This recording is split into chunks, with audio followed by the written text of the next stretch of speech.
Hey gang, this is Vinzer. Welcome back to the Book of Flinn. If the last couple episodes of Jenny and I crashing around from subject to subject like random asteroids wasn't your cup of tea, you will definitely hate this episode. But if you get overly excited about enjoying Star Trek, you should be okay. I had a pretty quiet week since our last visit, ending with another fantastic D&D session. In your 40s, every D&D adventure is a glorious gift of scheduling. Some of my old buddies, fellow Gen Xers, have said how much they miss playing as life got busier and busier, and do I ever get that? If it weren't for the enthusiasm of my current group, those dice would likely be gathering dust too. So I was thinking, instead of future high school reunions, how about we all just do a D&D weekend instead? I'll totally DM. Anyway, as I said, other than adventuring around Kryn, a quiet week, so I thought I'd take a look into my TARDIS notebook for a good quote for our mental health check-in today. And I found this one. "Only the meek get pinched, the bold survive," said by Ferris Bueller. Okay, so he was trying to avoid getting caught skipping school, but I like this quote with the bold part in mind, which I have used as motivation to work on stuff I love, artwork, writing, cosplay, whatever. Don't be afraid, or meek, to go after what you like doing. If you ain't hurting anyone, do the shit out of it. That's the boldly surviving part, how I see it. Okay, let's hollow call Jenny and gab about geeky stuff, shall we? Mostly Picard Episode 7.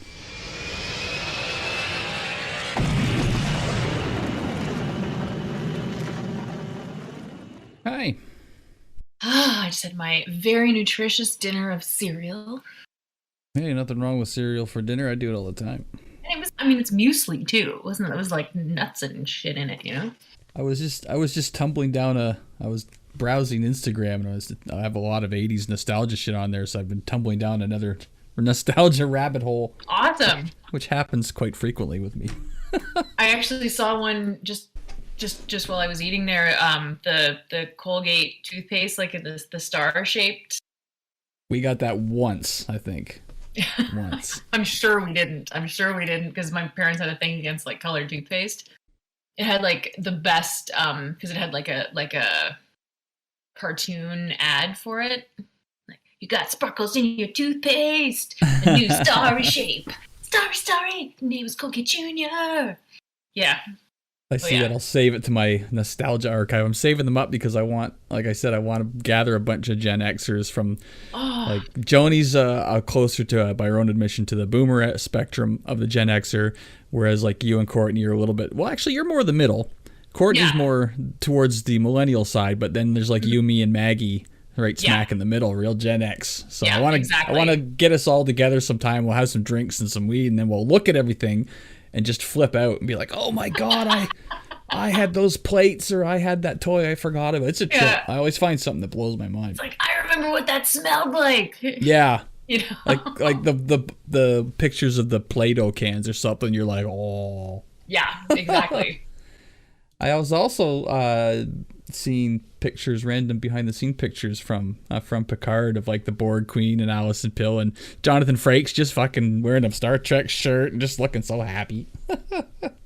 I saw somebody, back to Jonathan Frakes, because we love him, but I saw somebody saying that he's basically the, like, he's almost like single-handedly like carrying on Gene Roddenberry's like.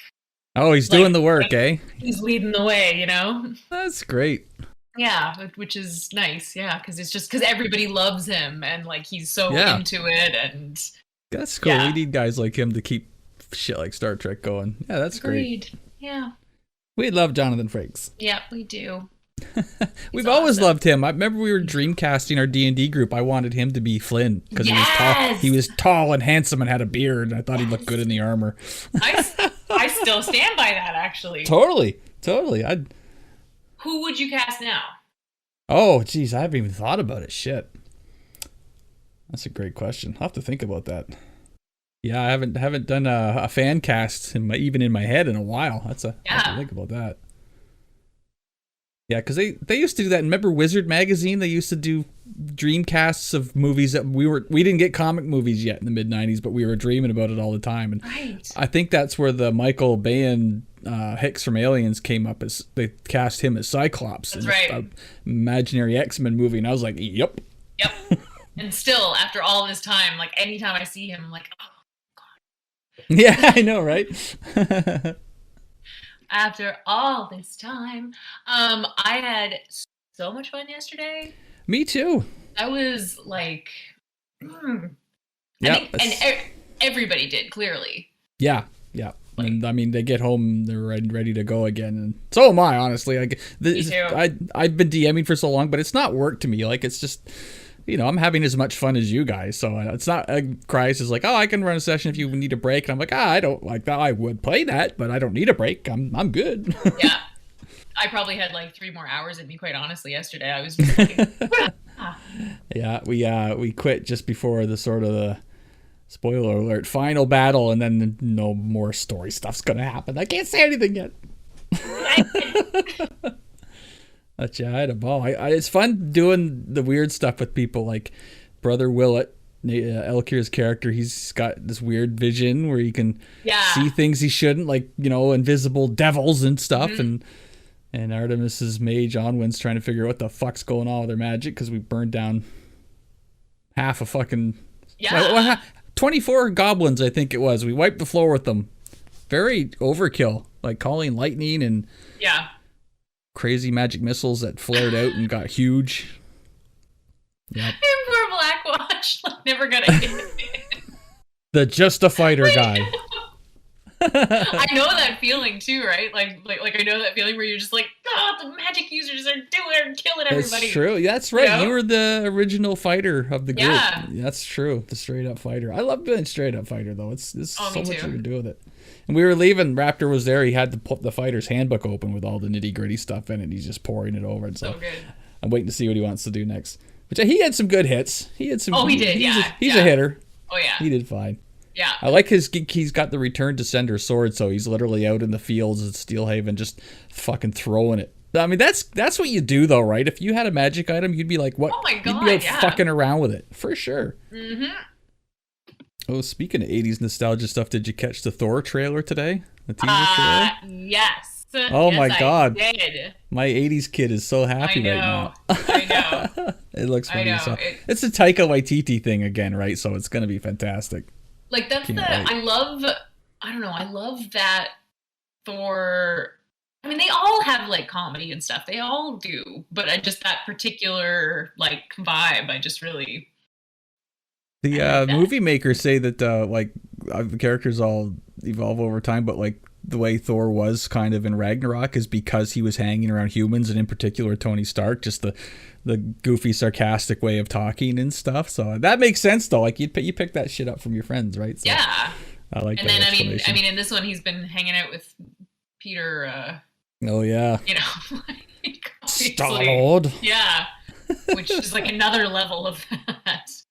But we're getting the new Thor, the woman Thor. And she looks great. Just oh my God. I'm assuming it's Natalie Portman, but she looks great in the armor. I'm digging it. Yeah. I've already seen a lot of people, a lot of gentlemen on the internet. Oh, are they angry? Have some concerns. Yeah. Are they angry about the fucking female strong characters?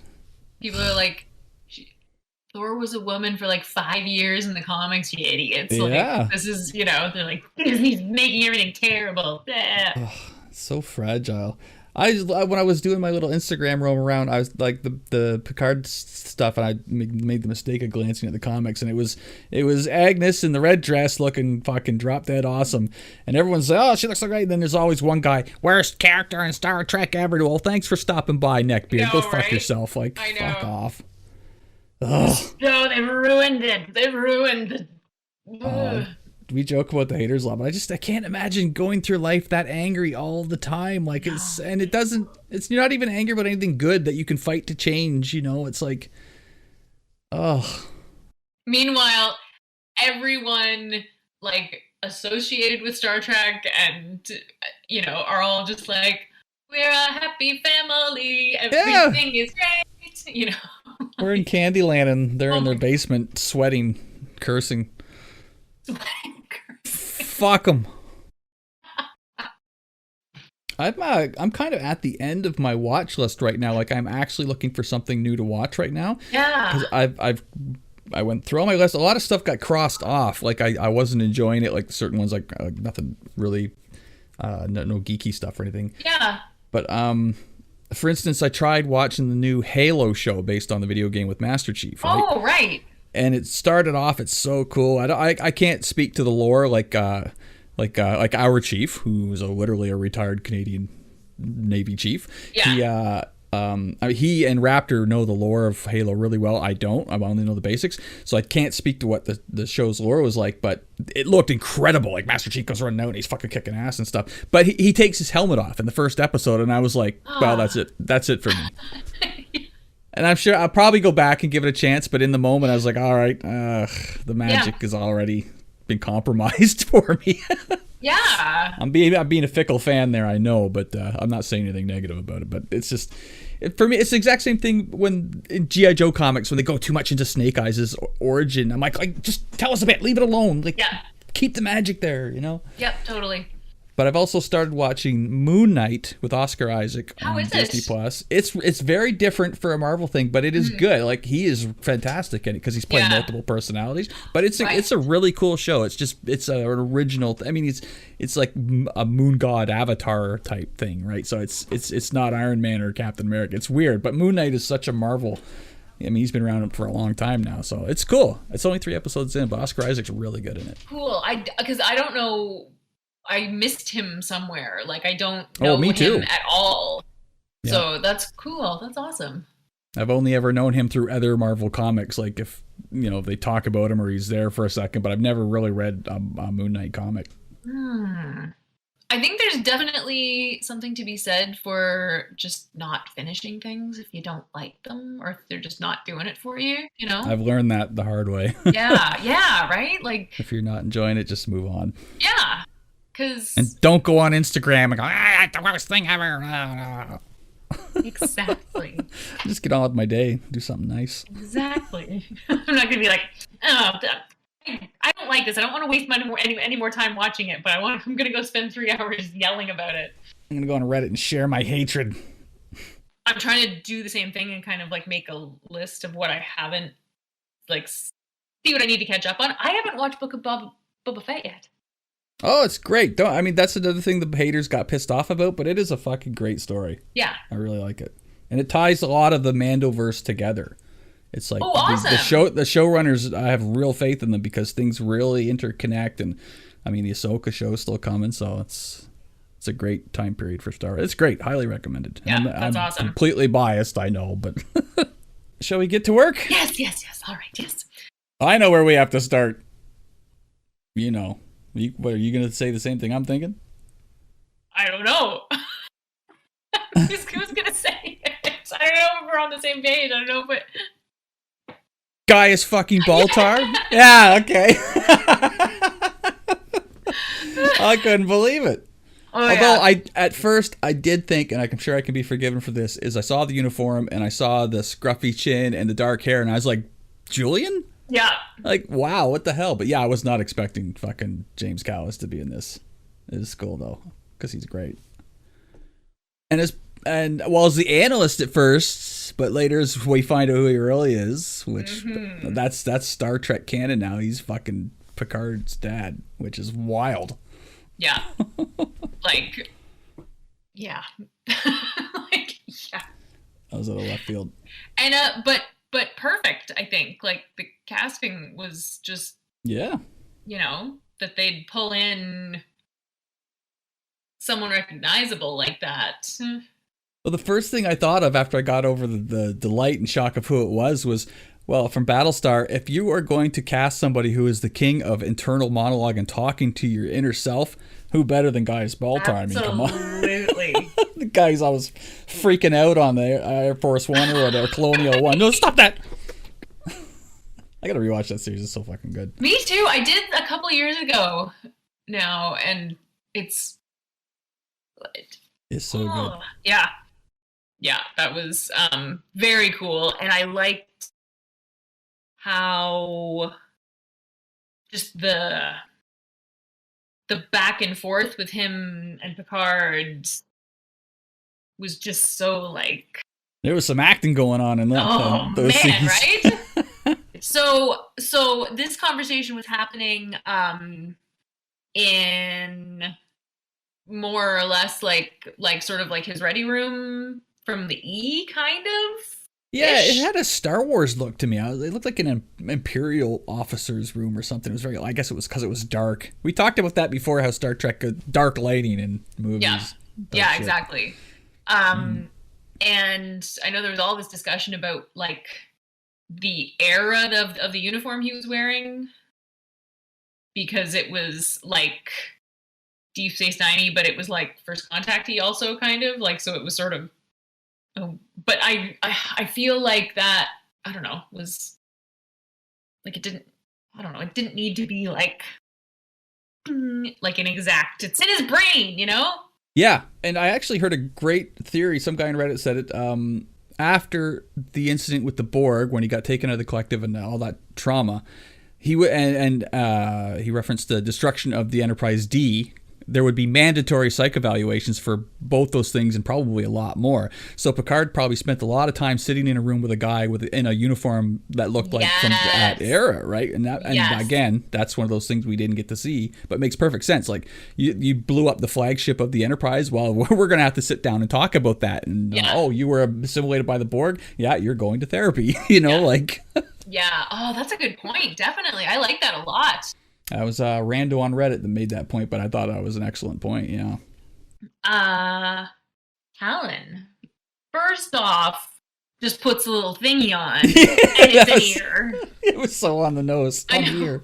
But then, when she like, what the fuck is going on with Lara slashed up? I actually gasped. Like. Yeah, me too. Yeah. There's more questions again than answers. It's driving me nuts in the best way. And again, I mean, what's this now? This was episode 7?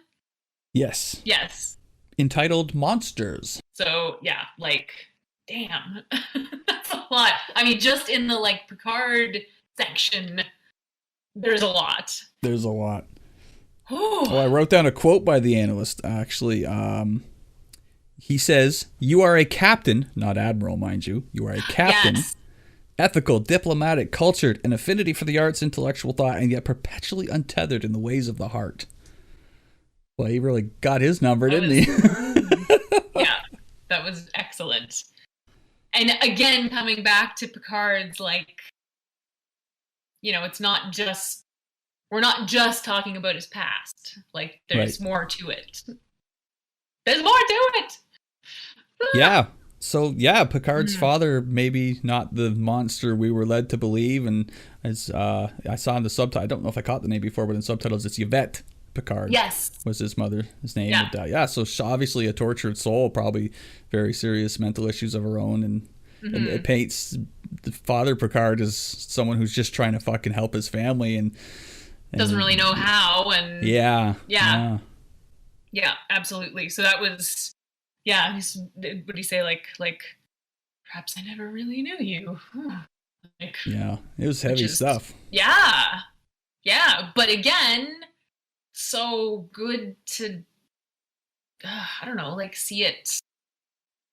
I'm going against what I said earlier a little bit here about, I was talking about Master Chief and Snake Eyes and maintaining the mystery, and with Picard, it's like the same thing where it's like, oh, should we go too much into his past? But it's being handled so well. Yeah. That I'm on board for it. Like I never really thought to myself, boy, I'd like to know more about Captain Picard's childhood and what makes him tick. Like it never really occurred to me to ask that question, but now that we're exploring that, it's like, yeah, you know what? It's obviously really well crafted, and I'm digging this deep dive into a character we've known for so long. Because we get protective about that shit, don't we? It's for sure. Like we're gonna do this with Luke Skywalker, and we're like, I mean, some fans obviously take things better than others, like casting Rey, like he doesn't drink decaf. That's right. Yeah. Yeah, we're territorial for sure. One of the things that I really like about that is that, I mean, because we knew him, we've known him, but also kind of not, I mean, if you what's he like as a friend, what is he, what does he do in his spare time other than, working on, like, trying to read a book on Risa. Yeah, right. and we got kind of little glimpses of it where he'd get like excited about something geeky or like, you know, just all of those things. And it's, and in Tapestry, really, because sort of getting a little bit of a glimpse at just sort of him looking back, and but in a lot of ways, we don't, even the people that he's closest with don't really know him, right? It's very really true. Cool to.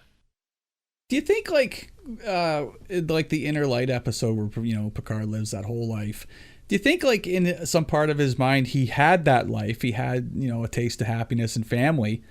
And so maybe he gets back to the real world and he says, well, that I had my happy ending. I had my happy life. So I'll keep working. You know, I don't need to find love out here or anything. I wonder if that's like, that's another, I'm stretching again, but.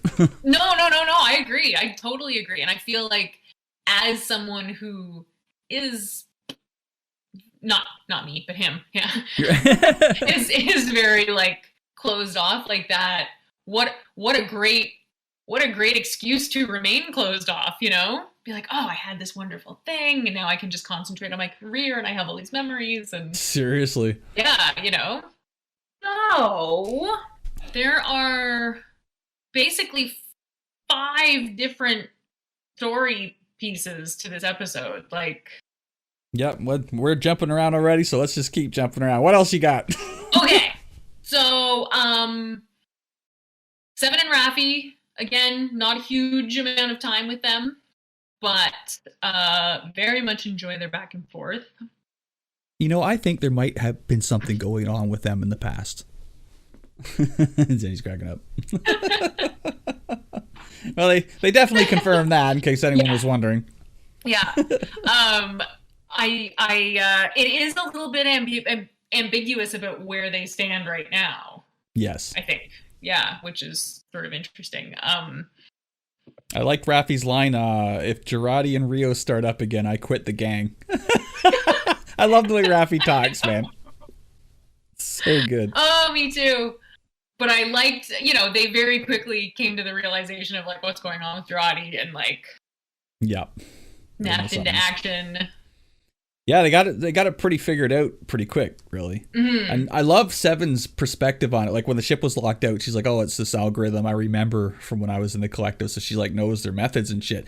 But like when Agnes goes to the bar, she's like looking for endorphins to speed up the process. That's and crazy, Seven tells us that. So it makes the being a Borg sound fucking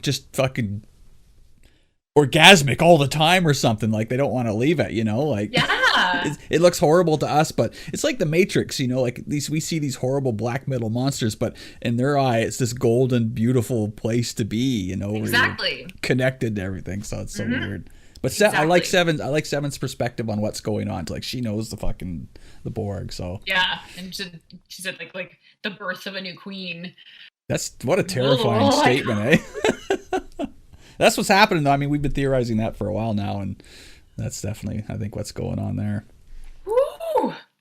Speaking of Girardi and the Queen, I don't know if you know, but when she went into the bar, the woman singing. No, it was was that? Patrick Stewart's wife.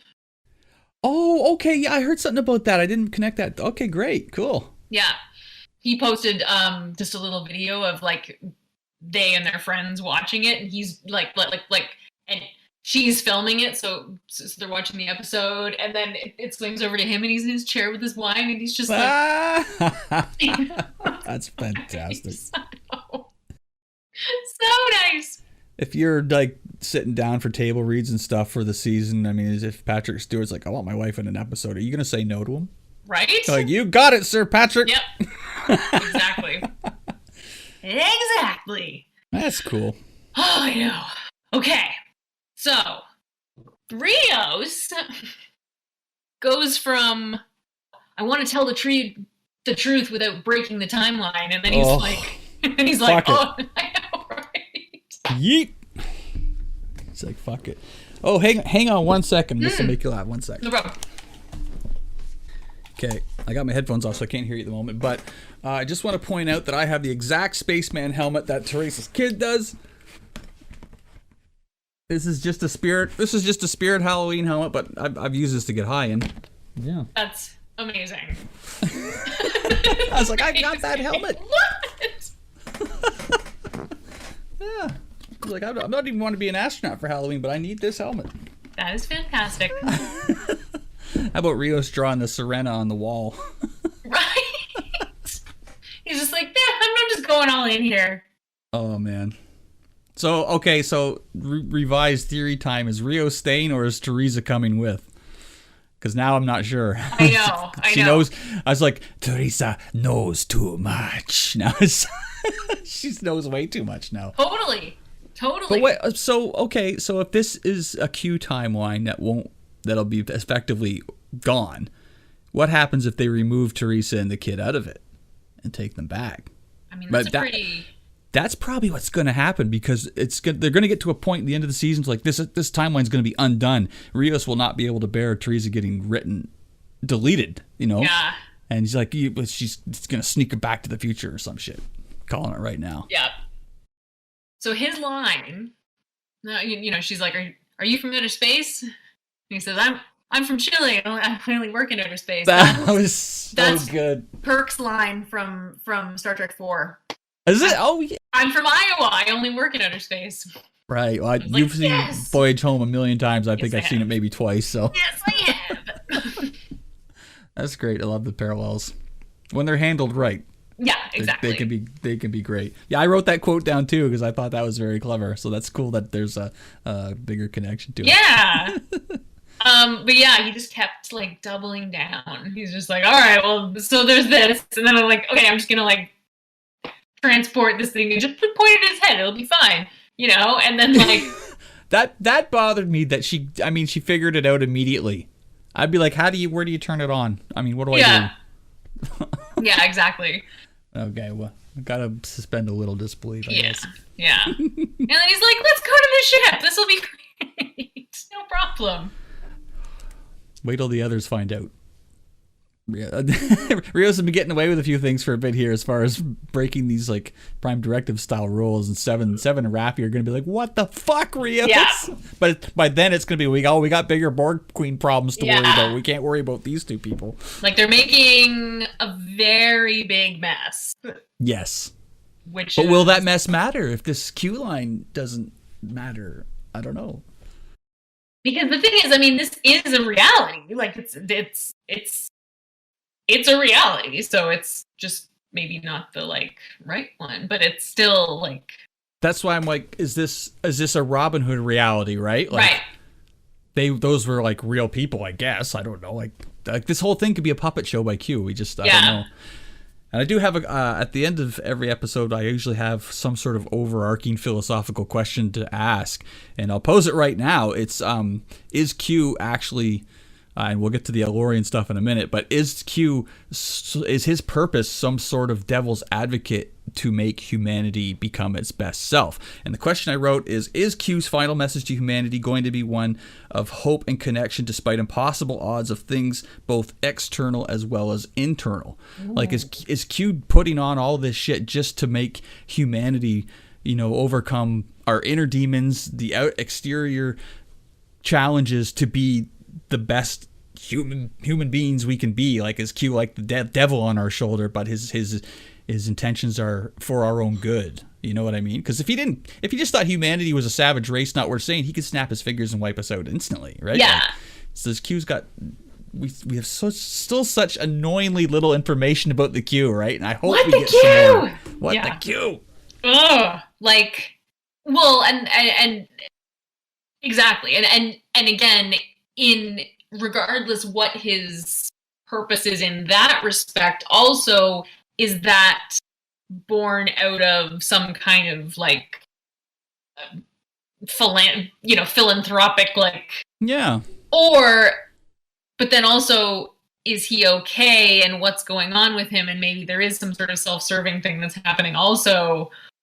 That's what I mean when I see them leading us left. I want to pull hard to the right. So if Q says, "Oh, my powers aren't working," we're automatically thinking, "Okay, he's completely self-interested and he's motivated by getting his powers back." But is there a problem with his powers as he's trying to kind of quote unquote help humanity? Right. So I don't know. His motives are still so muddy. which is a wonderful frustration. Yeah. Okay. Yes. So there was some talk with Baltar about, there's no better teacher than one's enemy. Oh, great line. Yeah. Yeah. And then Picard kind of like mulling that over in terms of Q and like him trying to, I don't know, whatever Q's trying to do. It was good, and I thought about that line as applied to other captains, like with Khan, with Kirk, or the Borg Queen with Janeway, or Gul Dukat with Cisco. It's like these recurring enemies, and who has shaped our heroic captains more than those enemies, right? It's such a great quote, and so apt. Yeah, absolutely. Oh, speaking of good quotes, Talon had a great one about Picard. She said, "You do so much with this pain. You save worlds with it." And I was like, wow. Oof. What do you say to that? Nothing. Yeah. And especially for someone like that who sees more, obviously, than, that's just so good. What a nice thing to say. I know, right? So nice. So, yeah, the Elorians. Yeah, the deal over a magic bottle. Very Seems interesting. dangerous. I know. What if someone breaks it? What happens? A bunch of Qs come out? I love that Kaina did the fingers. She did the fingers. Yeah. As little as we know about the Q, we know like as little or less about the fucking Elorians and the Q are all powerful. I mean, the Elorians, what are the extents of their powers to be in a truce with the continuum? Like, there's so much we don't know. Yeah, absolutely. So then, so she did the thing, and then the thing didn't work. I thought that other guy was going to be a Q. I did too. Yeah. Put a pin in him for a second. Because I got some stuff to say about him. Okay. But I really did. I was like, because I actually said, it didn't work, and then she did the fingers, and then, and he came, and I'm like, oh, he's a Q. But then no. But, so, that actor... Yeah. Played Lieutenant Duquesne in the Voyager episode Relativity. He was the second in command of the time ship. Oh, that sent Seven back 3 times to stop the bomb going, like the temporal bomb thing happening. Oh my goodness gracious! That's See, I wouldn't have caught that. I haven't seen Voyager in a long time, but that is good detective work there. Thank you. Yeah, that's not an accident. No fucking way. I mean, and I know there's some people online who are like, no, there's no way he's an I can't believe they're just having him be an FBI agent. And I'm like, he literally said to them, because they were like, who are you? He's like, law enforcement. Yeah, he didn't say FBI or anything like that. I mean, he did. Did he? I think his badge said FBI, but he said law enforcement, which to me, I don't know, and just the way he was talking and he pulls out the video, yep, in a just, I don't know, I'm time cop, which, given the dumpster fire that they're making of this trip. Oh yeah, honestly, if this is a real reality that's being affected, it would make sense for someone like him to show up. So yeah, I'm buying into that theory right now. Yeah. That's so, and I mean, the thing is, if it turns out that he's not, I can't I just can't imagine any possibility that they would be like, yes, let's get Jeff Carnes or whatever his name is back to play a completely unrelated guy. They could be trolling us, so you know what? That's still a good outcome for me. That's like, you got us going for a bit, Yeah. Yeah, so at any rate, they've been arrested by someone. Right. For being sketchy. For being sketchy, or extraterrestrials, or messing with the timeline. And what happens if you tell a time cop that you're from a different reality and you're trying to course correct. It's very interesting because I feel like it adds this whole other potential kind of like... Yeah. Another big... We're going to be like that conspiracy meme from It's Always Sunny in Philadelphia. He's at the wall and all the... Exactly. We're turning into that quickly. Are we going to have one of those moments where like Seinfeld is like, where he gets to the end, like, they're not going to wrap it up in time. They can't do it. It's going to be noon. There's no way they'll wrap all this up. I got faith in them that they will. 3 episodes. I do too. Yeah, a lot can happen. What else? The last notes I got here is, okay, the bottle doesn't work when they open it. What does that mean for Q? I just assume that means, okay, his powers are borked up and he couldn't come. But I mean, would he come, or you'd think another Q would come. You know, we've seen other Q. Yeah, exactly. So if it was just him that was borked up, as you say, then so he doesn't come, but then some other Q is like, what the hell? Somebody's got the bottle open. Yeah, you know? That would elicit a response, unless the entire continuum is something's wrong. Yeah. Again, you know, which again brings us back to, so what happens if this reality continues to the Confederation reality? What about this reality is bad for the Q? Because it has to be. Yeah, there's a reason. Yeah. Oh, I wonder if they didn't. You'd think that would have come up somewhere, but the Confederation's going around kicking everyone's ass. I mean, they've killed Gul Dukat and all these big hitters, and they got the Borg Queen there for public execution. I mean, could they have somehow found a way to defeat the Q continuum? Maybe the Confederation is the end of the continuum. Like somehow they find a way to exterminate them. Yeah, I mean, if they have spent they haven't wasted 400 years exploring, like they probably had time to figure some shit out. Yeah, imagine all the time spent exploring is just used to go around destroying other civilizations. Like, that's terrifying. The scale of that is mind-boggling. Yeah, absolutely. Flying around in the World Razor, just destroying everything. What a name! Ooh, oh, man, it's such a D&D name. It really is. The only last question I have on my list here is, it comes back to Talon, is why the hell is a Romulan with super advanced technology in the 21st century? And again, Talon's just another big question mark, another big thing we got no fucking answers on, and we're just dying to find out. Yeah. And the only other thing I have here, I think, is I just want to, again, say Young Guinan is great. I like Young Guinan. She's great. Very, very good. Yeah, her delivery is awesome. Like, it's very, like, there's shades of older Guinan in there. You know what I mean? Yeah. Like, which is great, but it's not just a, like, replica. Yeah, she's making it her own, but she's making it her own, but you know what the character is. You know exactly. Who she is. So, yeah, she's doing a fucking great job. Yeah.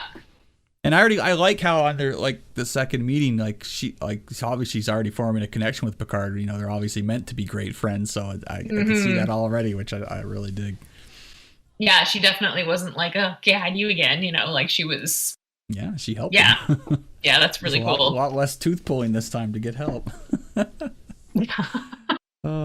Picard running around. This is like All Good Things, where he's an old man. He's running around trying to get people to listen to him. Yeah. Whoa, whoa, whoa, whoa, whoa, whoa, whoa.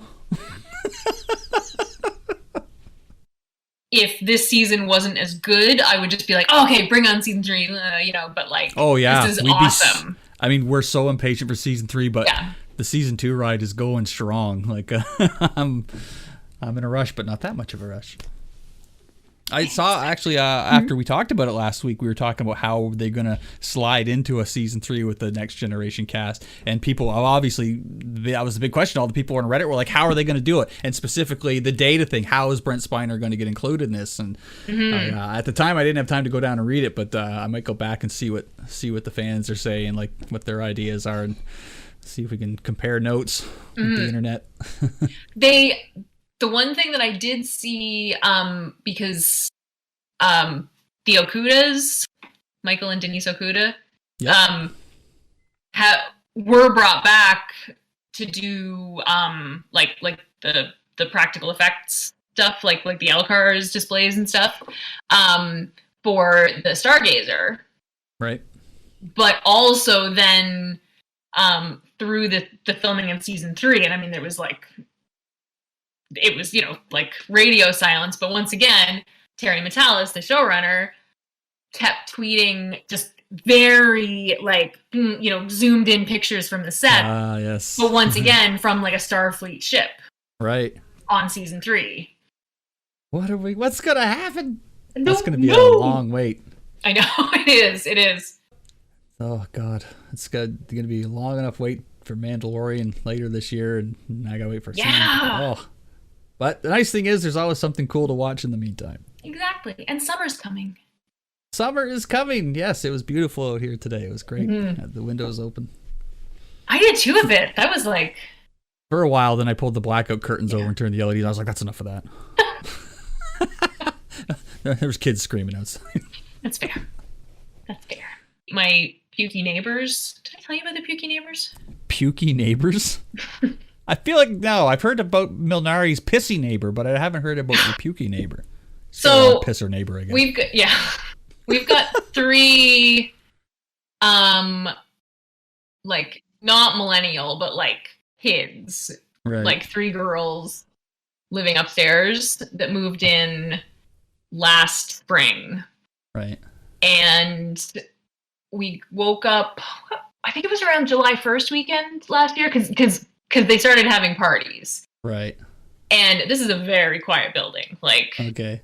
But we also, because we face the water, our superintendent lives in like a different building on the other side, so he doesn't have like a view on it, basically. And then, anyway, so yeah, there was a lot of noise. And then, so I wake up July 2nd, walk out onto the patio, and our balcony, where we are in the building, sticks out about a foot. I see where this is going. Past where everybody else's balconies stick out. No. And ours has like a lip on it, like a concrete lip. So like everybody else's, it's like glass and out, and ours, it's like a thing, and then it, yeah. So I woke up to puke all over that. Like somebody puked. Craft dinner puke. Oh, classic.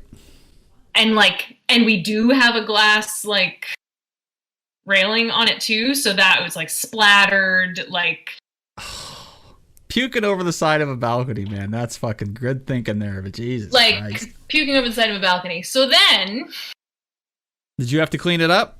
Mm-hmm. I waited till it rained, but then like the rain just didn't do it, so I had to get in there and like scrape up the craft dinner. Oh, that's fucking brutal. And then maybe like about a month later, we'd already like made a pretty upset complaint. And, dare say. Anyway, so about a month later, once again, they're having this just the noise. They've got like speakers like out by the windows. It's like 1 o'clock in the morning.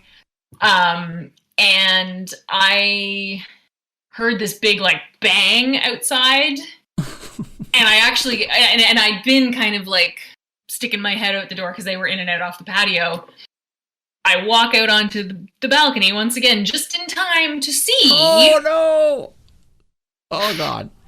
Did you fucking freak out? Oh man, I was like, this is not fucking happening. Like, Angry Jenny is a marvel. Oh man, I lost my mind. So, anyway, and I got on the phone with the superintendent, like woke him up. Got him over there. He threatened to call the cops. Got it all sorted out. But I once again had to clean up puke. That's fucking savage. So they since then, or shortly after, because they got like a warning, like official, right? Yeah. And I got there was a little handwritten note like shoved under the door from the other 2 girls who were like, "We're so sorry for our roommate." One troublemaker, eh? Right. I mean, on the one hand, I'm like, okay, sure, throw her under the bus, but like, anyway, so since then, they have parties, but of course it's winter, the windows are cloosed. Yeah. And I mean, as far as I'm concerned, they've got a very short leash this year. Yeah. Anyway, so then, but yesterday morning, we woke up and looked out on the balcony, not puke, but like rice.